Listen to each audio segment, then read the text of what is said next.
எனக்கு எங்க அப்பா ரொம்ப பிடிக்கும். ஆனா நான் ஒரு புள்ள பெற்ற பிறகுதான் எங்க அப்பா மேல எனக்கு பயங்கர பாசம் வந்துருச்சு. இவ்வளவு பெரிய விஷயம், என் அஃபோர்டபிலிட்டிக்கு நான் இவ்வளவு செய்யறேன். அவரு எங்க அப்பா எல்லா பூர்வீக விஷயத்தையும் வித்துட்டாரு.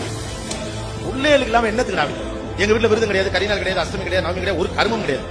ஹாஸ்டல்ல படிக்கிற பிள்ளை வர்ற அன்னைக்கு கறி சோறு இதுமான கரிநாளா போடே அப்படின்னு சாமியே பிள்ளைக்கு அப்புறம் தான். அந்த லெவல் தான் அப்பா லெவல். அம்மாக்கெல்லாம் கூட அடிக்கடி சொல்லுவாங்க, பார்ப்பா உன்னை கஷ்டப்பட்டு வளர்த்தேன், பால் ஊட்டி தயிர் ஊட்டி என்னமோ ஊட்டி உன்னை பெற்றெடுக்க அவ்வளவு சிரமப்பட்டேன். ஆபரேஷன்ல தான் உன்னை பெற்றுட்டு உன் முகத்தை பார்த்த உடனே தான் அவ்வளவு சந்தோஷம்.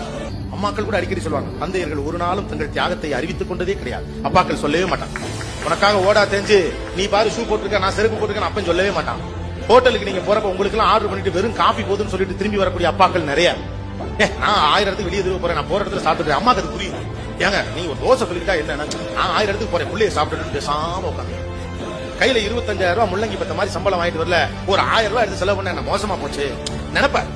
ஆனா இருக்கட்டும், அவனுக்கு ஏதாவது தேவைப்படும், கையில காசுன்னு செலவு பண்ண மாட்டேன். இப்படிப்பட்ட அப்பனை ஒரு 16 வயசுல நம்ம பயில கல்வி ஊத்துவானு அது அப்பாவுக்கும் தெரியும். தன்னுடைய தியாகத்தை இவன் புரிந்து கொள்ளவில்லை என்று அவனுக்கு தெரியும்.